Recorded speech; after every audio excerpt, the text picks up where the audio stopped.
kalau lembaga kayak saya kan lembaga lama ya, saya orang lama begitu. Dan saya berpikir ya nomor satu adalah kredibilitas karena saya pengen panjang kan begitu. Ya, ada lembaga-lembaga yang memang ya cuma nongol Pak pada saat menjelang pemilu habis itu hilang gitu kan. Atau organisasi nongol tapi namanya ganti-ganti, organisasi pengurusnya ganti-ganti gitu. Nah, kalau saya kan berusaha apa yang kita lakukan ya itu yang kita pertanggungjawabkan, dan selama ini sih alhamdulillah kalau kita bicara lembaga-lembaga yang mainstream ya itu track record-nya bisa dibaca kok dengan jelas gitu ya. Nah, jadi soal kepercayaan itu ya soal masing-masing. Artinya pengetahuannya, wawasannya begitu ya. Apakah mau percaya Kompas atau tidak ya silakan gitu. Tetapi kalau kita bicara survei, bicara Pak Kompas ngomong ya lembaga-lembaga yang lain yang mainstream juga nggak beda kok Pak dengan Kompas Pak. Seingat saya ya.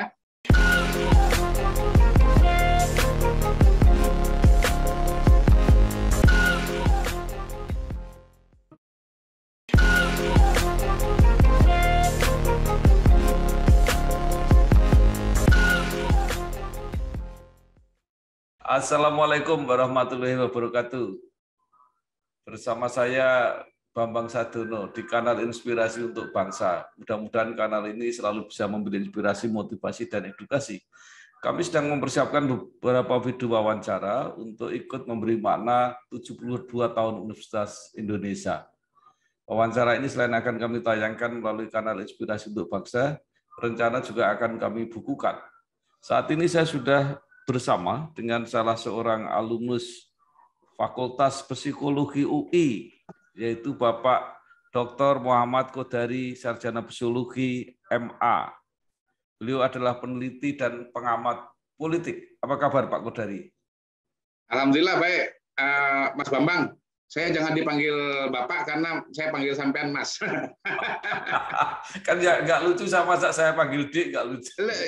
Tapi nggak apa-apa, Mas. Nah, saya Mas Bambang ya. Ya, jadi Pak Kodari ini sudah puluhan tahun ya, nggak ketemu saya kira ya, sudah luar biasa. Teman lama, sahabat lama. Bukan, konsumen lama. Ya. Nah, Pak Kodari mungkin biar lebih jelas, mungkin Bapak bisa mulai cerita ya, mulai dari kuliah, karena saya sendiri juga baru tahu kalau ternyata Pak Kodari ini alumni Fakultas Psikologi UI, karena saya tahunya urusannya soal politik gitu ya. Iya. Kemudian kuliah di Amerika, di Inggris kalau nggak salah. Iya betul. Pendidikan Indobarometer, malang melintang lah kemana-mana, dan akhirnya menyelesaikan S3-nya di Universitas Gadjah Mada. Silakan Pak. Jadi saya ceritanya SMA kan lulus di Bandar Lampung, Mas Bambang, tepatnya SMA 2 Tanjung Karang. Lalu kemudian saya waktu itu tertarik dengan psikologi karena ada ya baca-baca Pak Sardito Wirawan Sarwono ya, tokoh psikologi kok kayaknya membantu memecahkan permasalahan masyarakat atau individu di koran misalnya, di majalah begitu. Nah, tapi begitu saya masuk ke psikologi UI, kok ternyata minat saya itu lebih kepada soal-soal makro, Mas Bambang, gitu. Sementara psikologi itu soal individu, gitu. Jadi saya kemudian ikut kelompok studi di UI, dan di sana saya menemukan, kayaknya saya ini minatnya politik, gitu. Sosiologi atau politik lah, sesuatu yang sifatnya lebih makro. Jadi saya kemudian menggali minat itu secara otodidak di kelompok studi, baca-baca juga otodidak, baca-baca buku politik. Saya tetap lanjutkan psikologi karena di psikologi itu ada jurusan psikologi sosial, dan di sana saya ketemu dengan dosen-dosen dan senior-senior yang ya karena dia psikologi sosial bicara makro-makro juga lah ya. Nah, di antaranya adalah Prof. Hamdi Muluk ya, sekarang dikenal sebagai Prof. Hamdi Muluk. Lalu saya berjanji pada diri sendiri kalau saya nanti sekolah lagi saya akan sekolah politik, dan ya alhamdulillah itu semua tercapai. Saya dapat beasiswa ke Inggris itu jurusan government, Essex University. Kemudian karena memang sudah di dunia politik, lalu saya S2 bidang politik, S3 bidang politik. Nah, kenapa ke Gadjah Mada? karena saya pengen nambah saudara, Pak, nambah teman gitu. Jadi waktu ditanya oleh teman-teman di UI, kok kuliahnya jauh ke Gajah Mada, Jogja sana, kenapa nggak di UI saja? Lalu saya jawab, loh saya ini kan udah iluni, ngapain saya kuliah di UI lagi? Kalau saya kuliah di Gajah Mada, saya akan ke agama. Ternyata benar ya, bahkan sangat benar. Sekian tahun kemudian ternyata dekan dan rektor saya dulu jadi Mensesnek ya. Kalau orang baru kenal Pak Pratik sekarang, kalau saya dari dulu sudah hai kira-kira begitu. Kemudian presidennya Gajah Mada. Sekarang 3 dari calon presiden papan atas itu Gajah Mada semua, Pak. Anies Baswedan, lalu kemudian Ganjar Pranowo begitu. Cuman Pak Prabowo yang tidak. Tapi saya menduga ya, kalau Pak Prabowo mendengarkan dialog kita ini ya, mudah-mudahan nanti Pak Prabowo juga kuliah di Gajah Mada gitu. Pak kalau mau menang, Pak Prabowo kalau mau menang ya, saran saya kuliah di Gajah Mada gitu. Karena Pak Jokowi kuliah Gajah Mada menang. Anies kuliah Gajah Mada menang. Ganjar kuliah Gajah Mada menang. Gitu, Pak. Waktunya kan tinggal pendek. Iya. Ini kan seloroh saja, Pak Bambang. Universitas Indonesia, Universitas kami di ibu kota negara, pusat ilmu budaya bangsa, kami mahasiswa.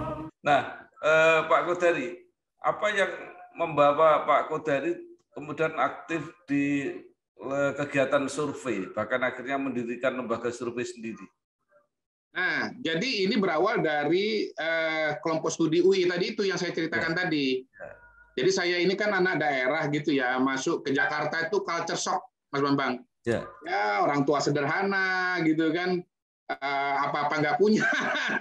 Saya ini istilahnya kebanggaannya apa sih, minat saya ini apa sih, identitas saya ini apa begitu. Nah, dalam proses pencarian itu yang sempat tergalau-galau juga kurang lebih 1 tahun begitu, saya kok melihat pada pengumuman itu rekrutmen kelompok studi mahasiswa Eka Prasetya, sampai sekarang masih ada anunya organisasinya. Nah, saya ikut pelatihannya, lalu menemukan ketertarikan.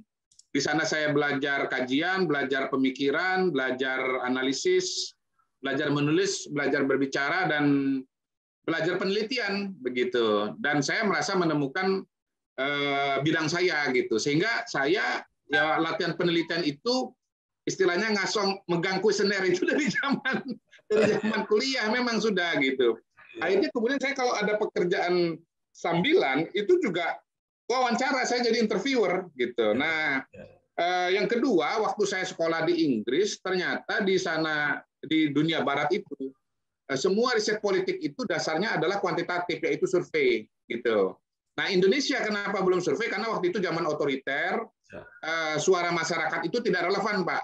Jadi kalau penguasa maunya A ya A, B ya B gitu.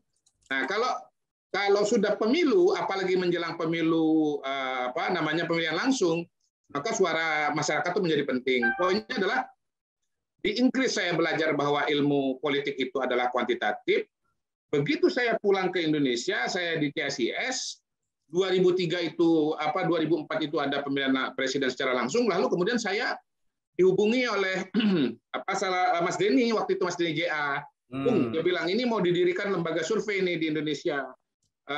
Ayo gabung di sini gitu. Nah, saya karena memang kajiannya minatnya adalah perilaku pemilih ya, kombinasi antara psikologi dengan politik tadi, voting khususnya voting behavior atau perilaku pemilih, lalu diajak ini survei pertama lagi dalam sejarah Republik Indonesia untuk pemilihan presiden, akhirnya saya bergabung dengan Lembaga Survei Indonesia sebagai direktur riset. Begitu Mas Bambang ceritanya menjadi di dunia riset survei. Universitas Indonesia, universitas kami di ibu kota negara, pusat ilmu budaya bangsa, kami mahasiswa. Ya, jadi pertama kali itu dengan Pak Denny JA ya, bukan dengan Pak Saiful Mujani ya, Pak? Betul. Ya. Jadi waktu itu peneliti direktur eksekutifnya Mas Denny JA, saya direktur risetnya, lalu ada peneliti senior Mas Saiful Mujani. Mas Saiful dengan Mas Denny itu satu generasi lah. Mereka tuh kalau di kampus tuh mereka kuliahnya tahun 80-an. Kalau saya kira-kira junior mereka 10 tahun lah barangkali ya, kurang lebih ya. Karena saya tahun 90-an. Saya kuliah di UI tahun 92, Pak. 92 sampai 97. Iya. Jadi semua jadi satu itu ya. Iya. Iya. Nah, pertanyaannya kenapa kemudian misah-misah? Terutama saya untuk balik nanya sama Mas Bambang, kenapa Golkar sekarang ada Nasdem, ada Gerindra, ada Hanura? Ya kalau organisasi itu ada dinamikanya sendiri. Kalau saya lebih kepada soal networking, Mas Bambang. Jadi Mas Denny punya teman-teman sendiri yang minta dibantu atau perlu dibantu. Saya punya networking sendiri yang minta dibantu atau perlu dibantu. Akhirnya ya karena kalau satu organisasi nggak bisa, ya akhirnya kemudian ya jalan sendiri-sendirilah, kira-kira begitu.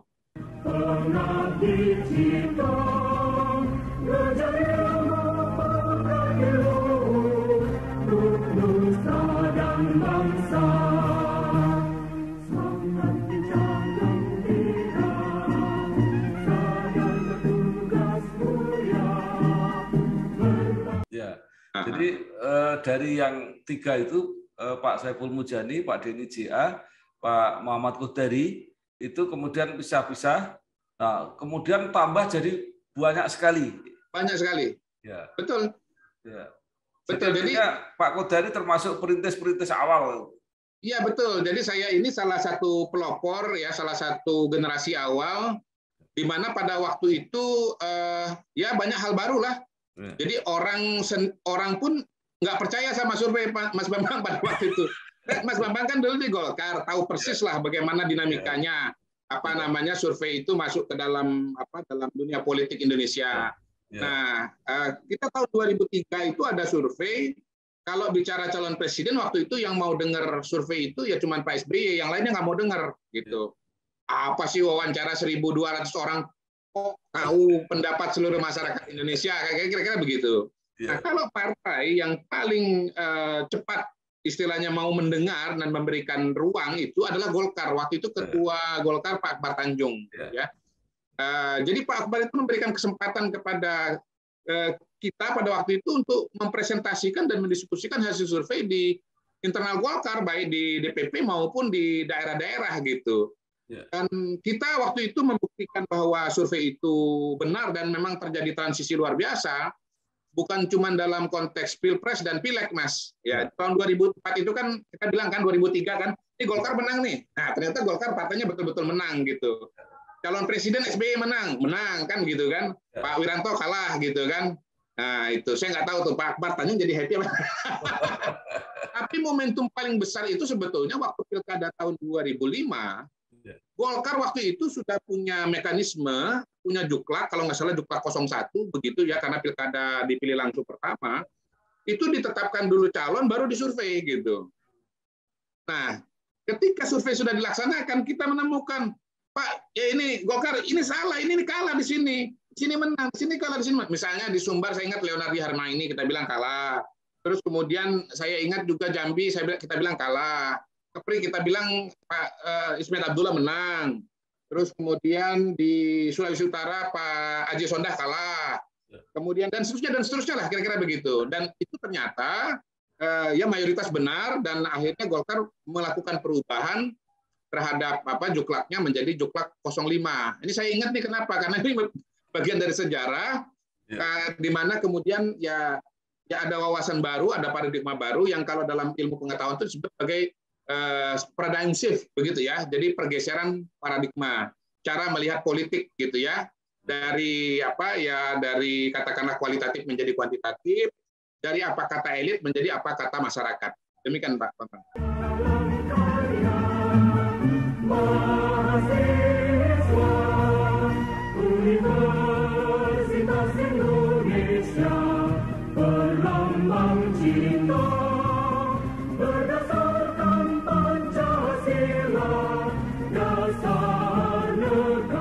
Ya, sekarang lembaga survei menjadi banyak sekali. Ya. Pendapatnya kadang-kadang apa ya, range-nya itu kadang-kadang agak jauh. Memang rata-rata sama itu jauh. Nah, kemudian di masyarakat juga menjadi agak ragu-ragu nih. Iya, ya. Ini yang benar yang mana? Nah, gimana kalau kesan Pak Kodari? Sehingga kesannya itu mereka sekarang itu yang jadi patokan itu surveinya Kompas gitu. Katanya kalau Kompas ini kelihatannya bisa dipercaya gitu. Iya. Ya, memang tidak bisa dihindari bahwa akhirnya media itu menjadi banyak ya. Lembaga survei menjadi banyak kan, ilmu pengetahuan kan tersebar gitu ya. Terus kemudian orangnya juga macam-macam begitu. Kalau saya sih selalu menyarankan kepada masyarakat untuk menilai lembaga survei itu pertama tentu dari metodologi ya. Karena tidak semua lembaga survei itu paham metodologi ya. Yang kedua, melihat dari rekam jejaknya, ini lembaga baru apa lembaga lama kan begitu kan. Terus kalau lembaga kayak saya kan lembaga lama ya, saya orang lama begitu, dan saya berpikir ya nomor satu adalah kredibilitas karena saya pengen panjang kan begitu. Ya, ada lembaga-lembaga yang memang ya cuma nongol Pak pada saat menjelang pemilu, habis itu hilang gitu kan, atau organisasi nongol tapi namanya ganti-ganti, organisasi pengurusnya ganti-ganti gitu. Nah, kalau saya kan berusaha apa yang kita lakukan ya itu yang kita pertanggungjawabkan, dan selama ini sih alhamdulillah kalau kita bicara lembaga-lembaga yang mainstream ya itu track record-nya bisa dibaca kok dengan jelas gitu ya. Nah, jadi soal kepercayaan itu ya soal masing-masing. Artinya pengetahuannya, wawasannya begitu ya. Apakah mau percaya Kompas atau tidak ya silakan gitu. Tetapi kalau kita bicara survei, bicara Kompas ngomong ya lembaga-lembaga yang lain yang mainstream juga nggak beda kok Pak dengan Kompas Pak. Seingat saya ya nggak beda dengan Kompas gitu. Kemudian misalnya kemarin ada tingkat kepuasan kepada Pak Jokowi, surveinya Kompas 73 hampir 74%. Lembaga lain ada juga yang bekerja secara terpisah, angkanya ya 72% misalnya, ya beda-beda tipis lah. Kemudian kalau bicara quick count, ya lembaga-lembaga yang lain juga tidak kalah akurat dengan Kompas ya. Walaupun catatan saya memang terjadi fenomena baru tahun 2014, kok ada lembaga-lembaga yang kemudian hasil quick count-nya berbeda gitu loh dengan satu dengan yang lain gitu. Tapi kan akhirnya ya coblos penghitungan resmi dari KPU kan membuktikan siapa yang benar dan siapa yang salah. Dan pada waktu itu karena saya menjadi wakil ketua umum Persepi, saya tahu persis tuh lembaga-lembaga yang hasil quick count-nya itu memenangkan Prabowo Hatta pada waktu itu. Ketika dipanggil nih oleh Persepi ini, Perhimpunan Survei Opini, untuk menjelaskan ya, mempertanggungjawabkan quick count-nya, risetnya gitu, itu nggak ada yang nongol Pak. Nggak ada yang nongol. Jadi ya akhirnya kan kita paham kan mana yang kerja benar dan mana yang nggak benar. Kira-kira begitu, Mas Bambang. Iya. Nah, ini pertanyaan sedikit aja. Itu kalau di organisasi semacam itu nggak ada kode etiknya, Pak? Ada kode etiknya, lalu ada dewan etiknya. Jadi yang manggil itu dewan etik, Mas Bambang. Gitu. Ya. Jadi ada lembaga yang kemudian sebelum dipanggil lalu mengundurkan diri, gitu kan. Ada juga yang dipanggil nggak nongol-nongol. Jadi yang memang kerjanya benar, yang kerja serius ya datang, gitu dijelaskan metodologinya. Ada gradasi hasil, ada yang margin of error-nya kecil, ada yang margin of error-nya lebih agak besar. Tetapi temuannya sama bahwa yang unggul adalah Jokowi JK ya pada waktu itu. Gitu. Ya. Universitas Indonesia, Universitas kami, Ibu Kota Negara, Pusat Ilmu Budaya Bangsa, kami mahasiswa.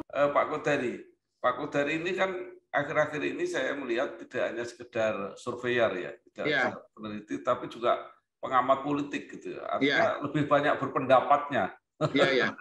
Nah, itu sekarang isu yang paling baru kan penundaan pemilu ini, pro kontra ini. Pak Kodari, apa pendapatnya? Oke, yang pertama begini Pak, saya pengamat politik lebih dulu Pak daripada survei Pak. Oh gitu ya? Ya, jadi saya jadi pengamat politik itu dan menulis tentang politik itu dari tahun 99 lah, kurang lebih begitu.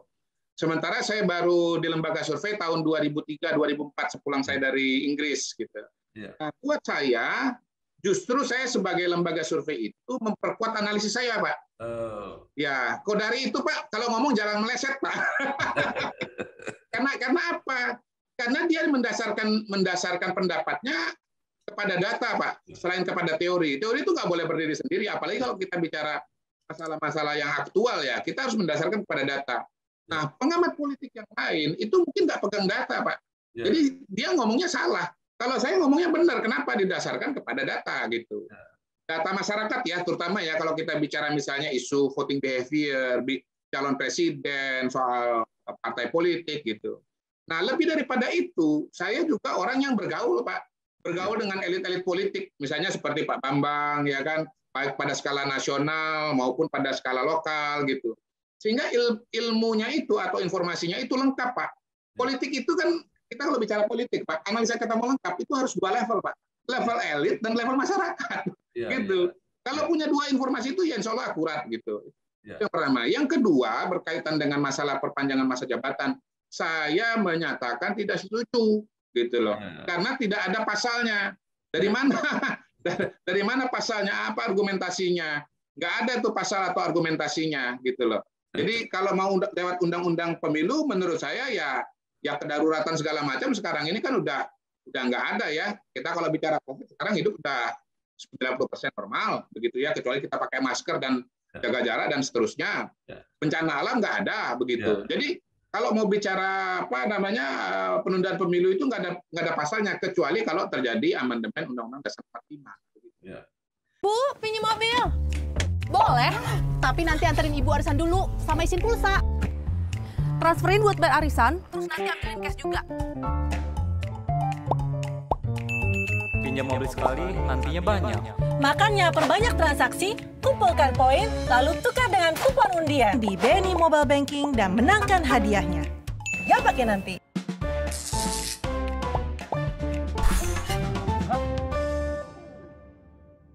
Ya, kalau amandemen hanya sekedar memperpanjang jabatan sementara menunda pemilu, kan bahasa Jawanya nggak kurup, nggak cucuk gitu. Kenapa nggak penambahan periode sekalian? Iya. Nah, sekarang ini kan saya ini punya baju baru, Pak ya. Saya punya baju baru. Baju sebagai aktivis gitu loh. Baju sebagai aktivis.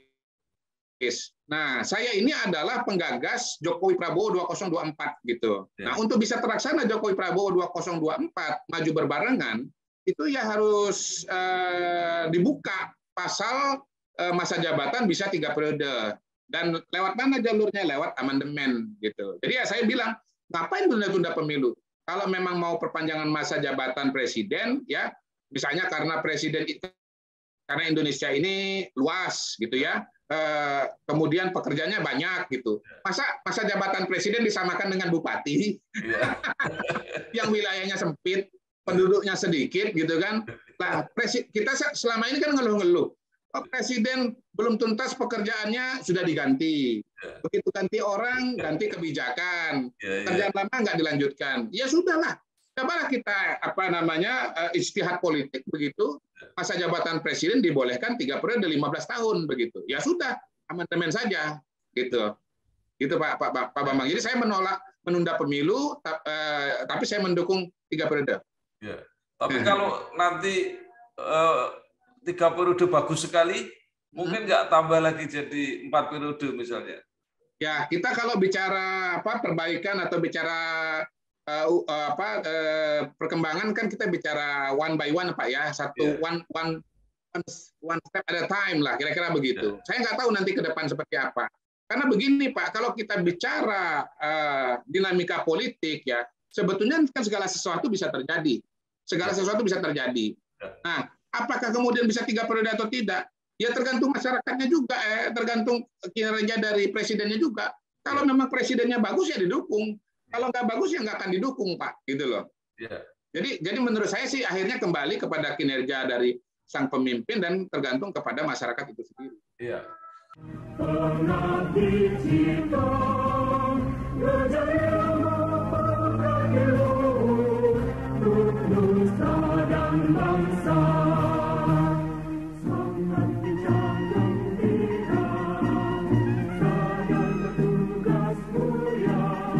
Tapi kalau sekarang politik apa Pak, politik realnya, apalagi dalam waktu yang menurut saya sudah sangat sempit kayak begini, itu mengamandemen yang kita mempersiapkan bertahun-tahun aja susah, apalagi tinggal beberapa tahun ini. Apa masih mungkin? Ya, ya Bapak nanyanya matematika atau politis?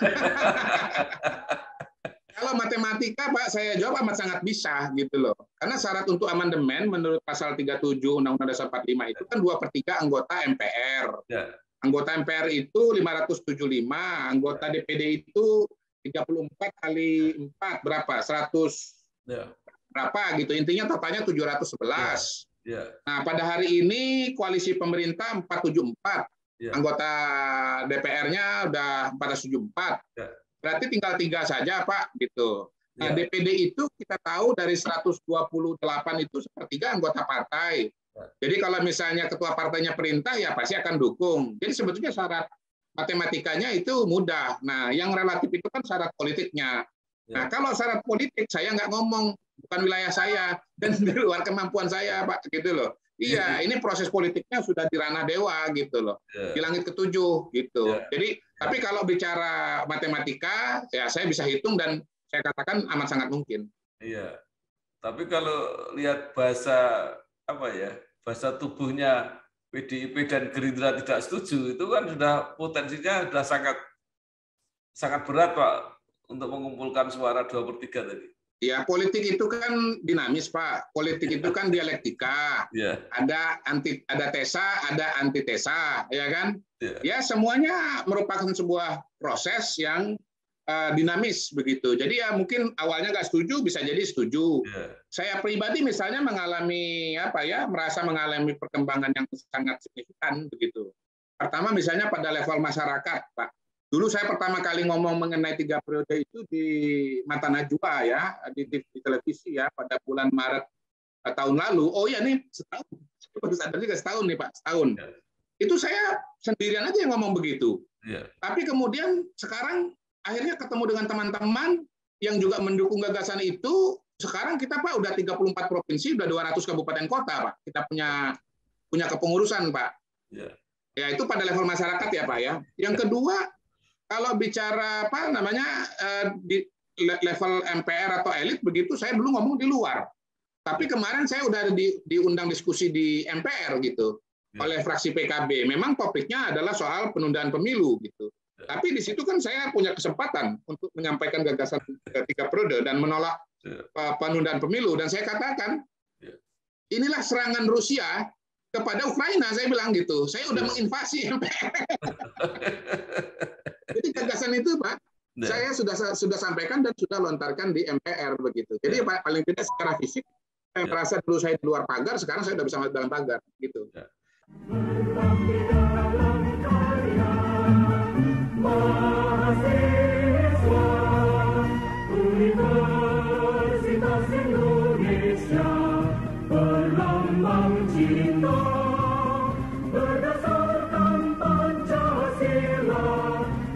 Sekarang ada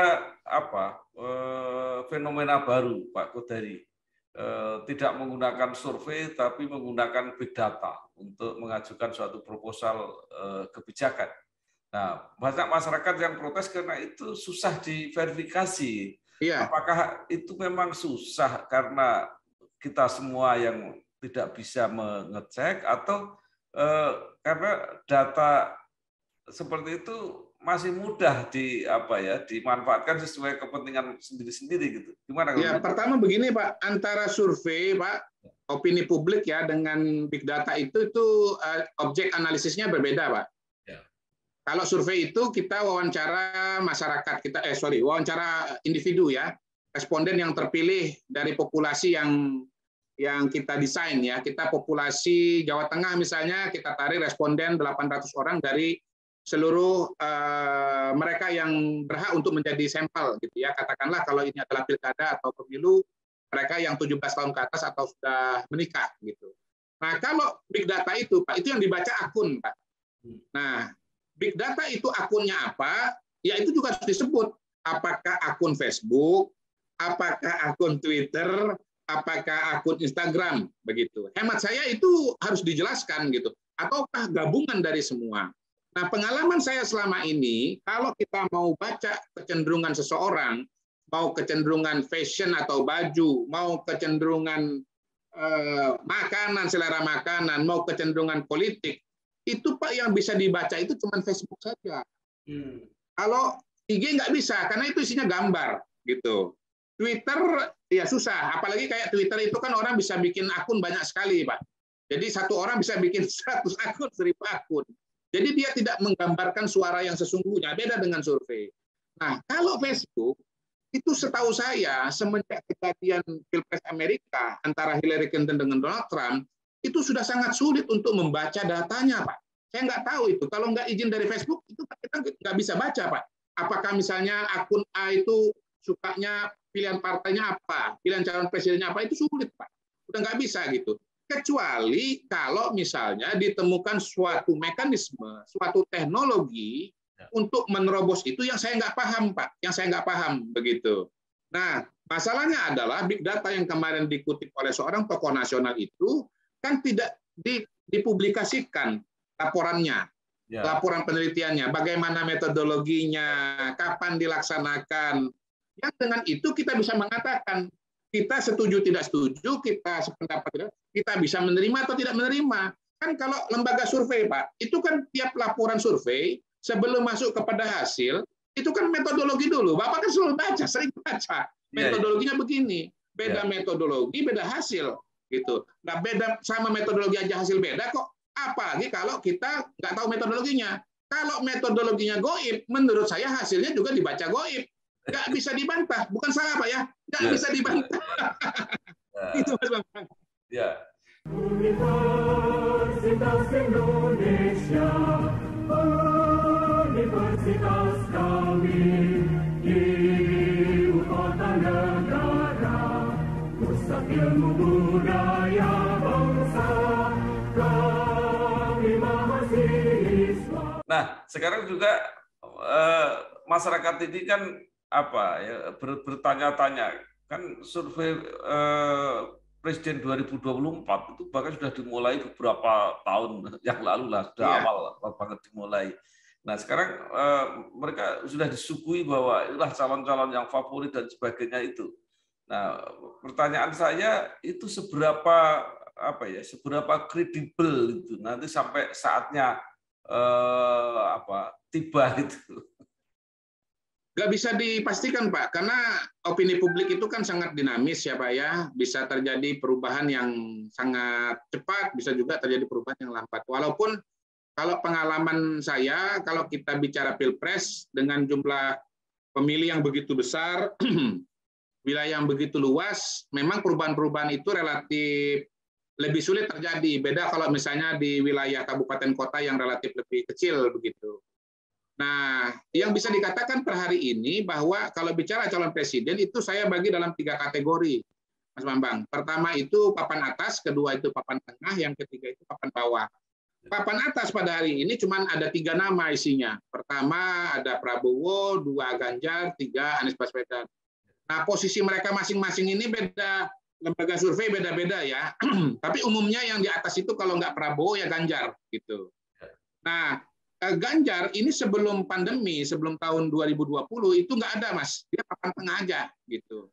Tapi mungkin karena exposure yang besar selama masa pandemi, lalu ada persepsi bahwa Pak Jokowi itu sudah selesai 2024 dan mereka ini datang dari segmen yang sama-sama PDIP, sama-sama Jawa Tengah gitu kayak Pak Bambang kan.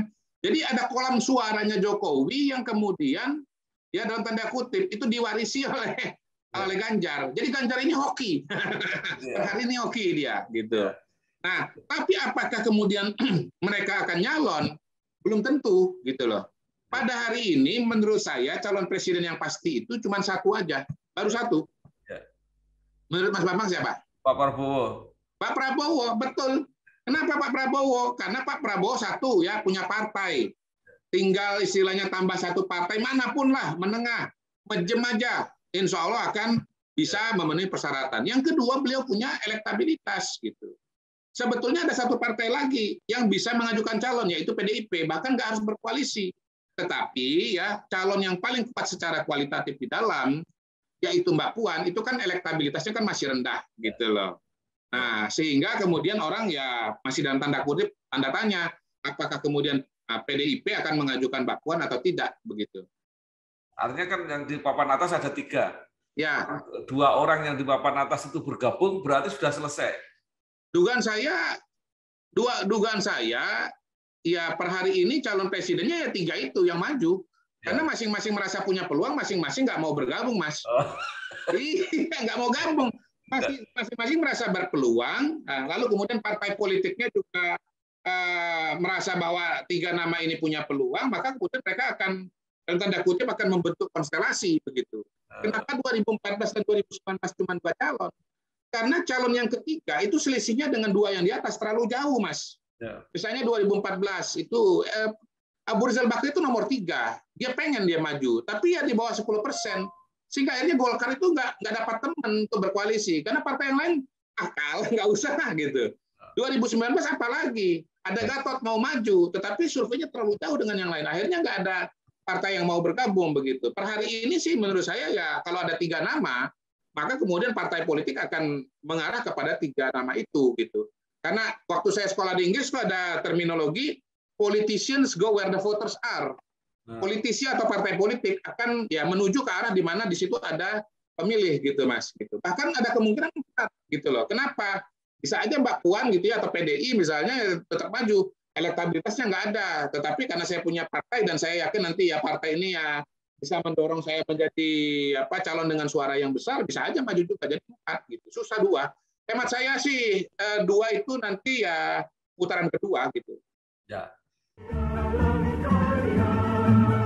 Mahasiswa Universitas Indonesia berlambang cinta berdasarkan Pancasila dasar negara. Nah, sekarang sekarang udah kembali ke kampus lagi. Jadi artinya begini, sama-sama pengamat politik, sama-sama peneliti politik. Iya. Yang punya background psikologi, itu bedanya apa? Memberi nilai tambah atau seperti apa? Nilai tambah dong. Karena politik itu, Mas, ada 2. Pertama institusi, yang kedua individu, Mas. Nah, ilmu politik itu kebanyakan secara tradisi itu belajar mengenai institusi. Lembaga legislatif, eksekutif, yudikatif, ya kan? Gitu. Lembaga kepresidenan, ya kan? Lembaga kekuatan-kekuatan politik dalam itu kan ada buku LP3S itu kalau Mas ingat itu. Kekuatan-kekuatan politik di masyarakat misalnya begitu. Itu bicara institusi gitu. Tetapi at the end of the day, politik itu adalah individu. Orang dengan segala perilakunya, dengan segala motivasinya, dengan segala variabel-variabel sifat, karakteristik kepribadiannya begitu.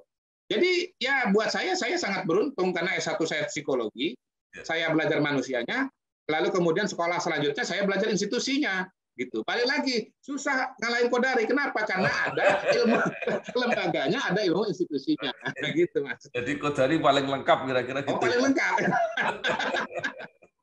Baik. Dan rasional Mas, saya pendekatannya rasional, saya pendekatannya bukan normatif, saya pendekatannya real politik di lapangan, gitu. Saya tahu mengenai relasi-relasi antar elit, ya kan, variabel-variabel yang berlaku, gitu. Ini banyak teman-teman saya pengamat-pengamat politik itu pendekatannya normatif, Mas. Ya, kalau pendekatan normatif ya salah, gitu loh. Ya, jadi kalau nggak pendekatannya real politik, bayangkan gini, peristiwanya real politik, analisanya normatif, ya, atau analisanya teori politik. Terlaksana nggak? Enggak, gitu loh. Antara barang dengan kacamata beda kok. Iya. Pengabdi cipta berjaya memperkaya untuk nusa dan bangsa. Semangat kencang gembira, sadar bertugas mulia. Baik. Nah, sekarang pertanyaan saya begini. Tadi seperti yang dikatakan Pak Kodari itu iluni, tapi juga kagama. Nah, setiap pendidikan tinggi itu kan tidak hanya memberi ilmu pengetahuan, tapi juga menanamkan nilai dan karakter. Iya. Apa bedanya dua perguruan tinggi besar ini? Pertama suasananya. Yang satu kan itu dekat ibu kota, lebih metropolitan. Kalau satu ya kota Jogja sekarang udah besar, tapi suasananya kan tetap lebih, katakanlah apa ya, lebih ya tidak semetropolitan seperti di UI lah, katakanlah begitu. Selebihnya menurut saya sih kurang lebih sama saja, karena dua-duanya itu adalah kampus besar, maka ini kedua kampus itu ya punya tokoh-tokoh, kemudian ya masyarakatnya atau mahasiswanya itu ya sebetulnya gini Mas, kita kelebihannya kalau masuk ke kampus yang besar itu, kita itu mendapatkan networking di sana. Saya waktu masuk ke UI itu, saya punya adik kelas, anaknya Wapres. Saya punya punya teman, anaknya menteri. Saya punya, ya intinya sih di kampus itu saya mendapatkan networking yang sangat bagus. Ilustrasi nih, ilustrasi. Menteri Agama sekarang ini itu teman saya runtang-runtung dulu, Mas Yakut Holil Qomas itu.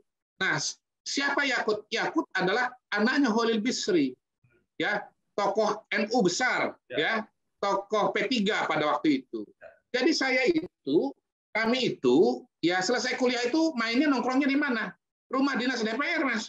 Kami naik kereta di UI, turun di Kalibata, gitu. Jadi walaupun misalnya di situ makannya masak Indomie goreng, tapi saya sudah masuk ke rumah dinas DPR, Mas, semenjak zaman mahasiswa, gitu loh. Nah, Yakut bisa jadi Menteri Agama tentu karena kinerja pribadinya, karena dia ketua Ansor, ya kan, karena dia anggota DPR. Tetapi kalau dia nggak punya nasab sebagai kiai besar, saya kira tuh agak kurang dikit itu bobotnya itu. Nah, kalau dia mungkin bukan anaknya Holil Bisri, belum tentu juga dalam tanda kutip peluangnya untuk menjadi ketua Ansor itu sebesar itu, gitu Mas. Jadi saya sekarang ini atau ketua kepala pengadaan PP yang dulu Bupati Banyuwangi. Oh, Anas ya, itu juga adik kelas juga itu, ya. Kemudian Nusron Wahid sekarang wakil ketua umum PBNU, ya. Itu juga sama. Itu mereka tuh bertiga itu adalah pendiri PMI di UI gitu loh. Nah, jadi saya sekarang ini punya networking, ya Mbak Puan juga kan begitu, kan FISIP, nggak akrab sih waktu itu, tetapi kan sama-sama UI. Jadi menurut saya sih sebetulnya antara UI dan UGM itu kurang lebih sama aja, karena dua-duanya ini adalah kampus besar, ya, secara ilmu itu sama-sama bagus, aksesnya sama-sama oke, secara secara social networking juga sama-sama kuat. Gitu ya, apalagi sekarang berapa menteri dari Gajah Mada, begitu kan, presidennya Gajah Mada, ya. Jadi menurut saya sih lebih kepada suasana saja gitu. Jadi antara metropolitan dengan yang less metropolitan. Oke. Nah, jiwanya menjadi lebih lembut kalau kuliah di Gajah Mada itu jiwanya lebih lembut. Kalau mau nyebrang jalan di sana tuh kita tenang.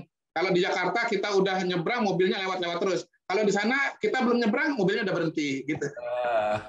Luar biasa. Universitas Indonesia, universitas kami, ibu kota negara, pusat ilmu budaya bangsa, kami mahasiswa. Pak Kodari, terakhir sekarang. Dengan pengalaman Pak Kodari yang begitu banyak, gitu ya, apa yang diharapkan sekarang dari misalnya kampus, cara pembelajarannya, misalnya juga mahasiswanya, apa yang perlu disarankan supaya mereka bisa menyesuaikan atau menjawab tantangan? Kalau menurut saya begini, Mas, kompetensi itu satu hal, tapi motivasi dan inisiatif itu ada hal yang lain lagi. Gitu.